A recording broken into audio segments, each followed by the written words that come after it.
Oke, baik. Kita lanjutkan untuk bahasan kita berikutnya. Tadi kita sudah menghitung adalah beban mati atau beban permanen ya, yaitu akibat berat sendiri struktur beton dan tambahan. Sekarang kita lanjut pada beban, poin B adalah beban sementara atau beban transien atau beban hidup atau beban lalu lintas. Baik, saya perlu jelaskan di sini, beban lalu lintas kita tuh pada jembatan itu sebenarnya ada dua poin utama sebenarnya. Yang pertama adalah beban lajur atau kita sebut dengan beban D. Faktor kombinasinya adalah 1,8 dan yang kedua adalah beban truk. Ya. Jadi yang pertama adalah beban lajur D dan yang kedua adalah beban truk. Oke. Untuk beban lajur D itu terbagi dua, ya. Yang pertama adalah kita sebut beban terbagi rata atau BTR. Ini yang menurut SKSNI T02 2005 ya. Beban lajur terbagi rata BTR dan yang kedua adalah beban garis terpusat atau kita sebut dengan BGT. Kalau bahasa BMS atau Bridge Management 92, BTR ini adalah UDL, Uniform Distribution Load. Sedangkan BGT itu biasa kita sebut KEL atau Knife Edge Load atau beban garis ya, seperti itu. Nah, baik. Untuk bentang beban lajur terbagi rata ya, beban D terbagi rata atau BTR itu 9 kN per meter persegi atau 9 kilopascal ya. Untuk bentang jembatan kurang dari 30 meter. Namun bila lebih dari 30 meter, maka kita harus menggunakan persamaan ini. 9 dikali 0,5 tambah 15 per L.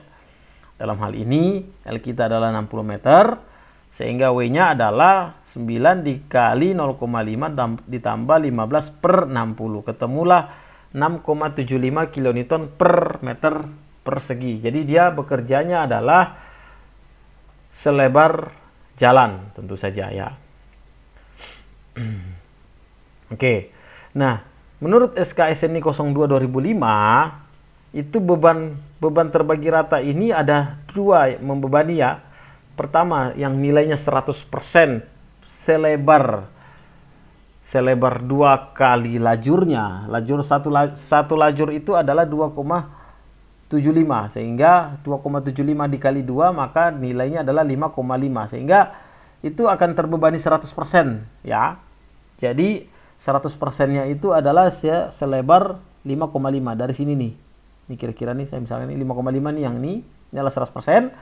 Sedangkan sisanya yang selebar sampai jalan itu, sampai ujung lebar jalan itu adalah 50%.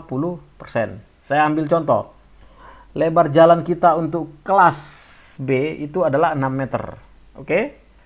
Sehingga 6 meter berarti 6 meter untuk kasus yang pertama ini 6 meter ini dua lajur itu berarti 2 kali 2,75 berarti 5,5 sehingga yang di dalam ini adalah 5,5 yang ini yang tinggi ini yang nilainya adalah 33,75 sedangkan yang 50% yang di sini dan yang di sini yaitu selebar 0,25. Kenapa? Dari mana dapat 0,25? Karena ini adalah 5,5 ditambah 0,25 ditambah 0,25 ketemulah lebarnya adalah 6 meter. Jadi yang untuk selebar 0,25 meter ini dibebani 50% sebesar 16,875. Oke.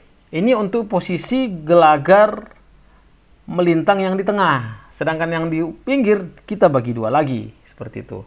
Artinya dikurangi lagi, dibagi dua lagi atau dikali 50%-nya. Oke. Baik, itu adalah kasus yang pertama. Kita sebut BTR 1 ya, BTR 1. Sedangkan BTR yang kedua, kasus BTR yang kedua ini oke, sama. Kita punya lebar jalan 6 meter, berarti yang ini dari sini 100%-nya ini adalah selebar 5,5 dan yang di sini adalah 0,5 adalah 50%. Sehingga 0,5 ditambah 5,5 ketemu juga lebar jalan sebesar 6 meter. Oke. Sama dengan yang posisi di gelagar melintang yang di ujung, kita bagi dua lagi atau kita kalikan dengan 50%. Itu untuk beban lajur terbagi rata. Ini yang kita distribusikan secara merata full di atas jembatan kita. Oke. Nah, yang kedua adalah beban garis terpusat. Oke, beban garis terpusat atau BGT atau KEL, oke, itu ditentukan di SNI itu di SKSNI 02 2005 itu besarnya adalah 49 kN per meter lari. Oke. Terus ada faktor impact. Di sini kita harus menghitung ada namanya faktor impact untuk bentang jembatan di atas 50 meter, FBD. FBD ini adalah faktor impact ya. Oke, faktor impact atau faktor pembesaran dinamik. Oke. Jadi kebetulan jembatan kita adalah 60 meter sehingga faktor impact-nya adalah 0,375. Dari sini kita tarik garis dari sini ke sini itu adalah 0,375. Ya. Sehingga bebannya adalah 49 kN per meter lari dikali 1,1 ditambah 0,375 atau 1,38 ketemu 67,375. Jadi tadinya 49 dinaikkan 37,5%, ketemulah ini. Ini untuk bagian yang terbebani 100%, sedangkan bagian yang hanya terbebani 50%, ya berarti kita kali dengan 50%. Persis sama posisinya seperti ini. Dan beban garis terpusat ini adalah beban garis berjalan. Jadi dia akan berjalan, dia akan berjalan di sini mulai dari cross gider 1, 2, 3 sampai cross gider 13. Di sini dia akan berjalan. Oke. Otomatis setiap berjalan kita akan melihat efeknya bagaimana, pengaruhnya kemana. Setiap dia berjalan efeknya bagaimana dan seterusnya. Oke. Nanti kita akan tunjukkan di cara pengisiannya nanti di di konstruksi kita. Oke. Itu untuk beban lajur. Oke. Nah, beban sementara yang kedua ada namanya beban truk. Oke. Beban truk ini sebenarnya pada beberapa pengalaman yang saya lakukan, beban truk ini biasanya hanya berpengaruh di desain lantai jembatan dan desain gelagar memanjang. Ya, desain gelagar memanjang. Tapi untuk rangka utama biasanya yang lebih dominan berpengaruh adalah ini, beban lajur D, seperti itu. Nah, tapi untuk agar perhitungan kita lebih konservatif, tentu saja kita harus hitung truknya seolah-olah berjalan di sini. Oke, di sini ada jarak antar rodanya atau gandarnya adalah per 5 meter.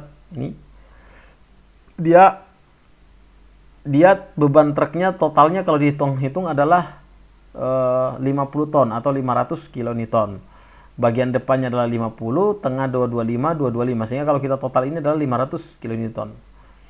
Ini yang kita sebut beban gandar, beban dari samping nih. Tapi begitu kita alihkan ke roda, ke masing-masing roda, maka ini dibagi dua lagi. 50 dibagi 2 ya 25. Ini 25, 225 bagi 2, 112,5, 112,5 seperti ini. Dan ini akan didistribusikan juga ke gelagar melintang kita. Seperti itu. Oke. Baik. Nah, untuk beban truk. Di sini juga ada namanya FBD atau DLA ya. Kita di SNI kita yang lama itu disebutnya DLA BMS, Dynamic Load Allowance, tapi ini juga sebenarnya adalah FBD juga. Nah, ini sudah ditentukan nilainya adalah 0,3 untuk truk. Jadi mau berapapun bentangan jembatan, FBD-nya tetap diambil 0,3. Oke. Sehingga untuk yang roda depannya ini gandarnya adalah 50 kN, kita kalikan dengan faktor impact-nya di sini menjadi 65. Sedangkan yang roda tengah maupun belakang atau gandar tengah dan gandar belakang 225 dikali dengan faktor impact-nya di sini ketemu 292,5. Jadi ini yang kita sebut dengan beban gandar ya. Jadi beban gandar depannya berubah jadi 65, tengahnya adalah 292,5, paling belakang adalah 292,5. Tapi begitu didistribusikan ke masing-masing roda, ini dibagi dua lagi. Jadi 65 berubah menjadi 32,5. Terus yang di tengah adalah 146,25, 146,25. Oke, itu adalah untuk beban truk. Nah, beban hidup yang lain di sini ada namanya beban pejalan kaki. Ya, pengaruhnya nggak begitu besar juga, seperti itu. Berbeda dengan memang jembatan pejalan kaki. Tapi tetap kita harus masukkan, ya. Di sini beban pejalan kaki itu hanya bekerjanya di trotoar saja. Jadi pejalan kakinya ini hanya dimasukkan di trotoar saja. Berapa nilainya? Di sini kita sudah punya untuk 60 meter, Q-nya adalah sekitar 3,1 kN per meter persegi. Dikali dengan jarak antar gelagar melintang, ketemulah ini 15,5. Sedangkan untuk gelagar melintang paling ujung adalah 7,75. Itu adalah untuk pejalan kaki. Baik, ini kita tandain dulu supaya secara prinsip nanti mudah dihitung. Ini juga saya tandain karena ini akan kita masukkan ke dalam perhitungan nantinya. Oke. Ini juga. Ini juga.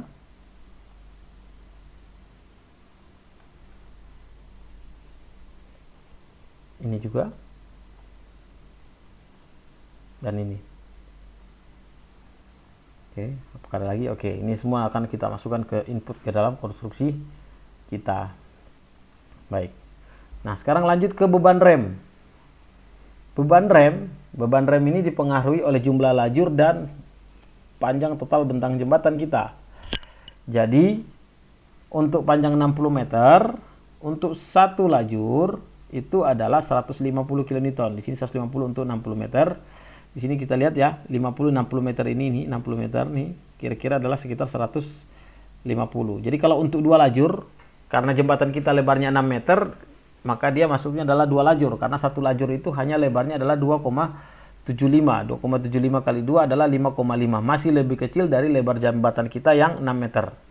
Jadi jembatan kita adalah dua lajur. Sehingga 300 kN ini untuk dua lajur kita bagi dengan jumlah nodal di bawah atau jumlah titik kumpul di bawah adalah 26. Sehingga ketemulah 11,54 kN per nodal atau per titik kumpul bawah. Oke, bisa dipahami? Kalau kita lihat dari atas nih, tanpa atas saja kita tunjukkan nih. Ini. Jadi total nodalnya ini kalau kita total dari sini, ujung-ujung ini adalah totalnya adalah 26. Sehingga 300 dibagi 26, ketemulah ini. 11,54 kN per nodal.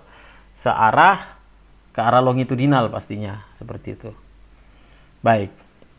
Ini untuk beban rem. Nah, baik. Selanjutnya saya akan masuk dalam perhitungan, saya tandain dulu. Selanjutnya kita akan masuk dalam perhitungan beban gempa. Nah, untuk perhitungan perhitungan beban lingkungan yaitu angin dan gempa.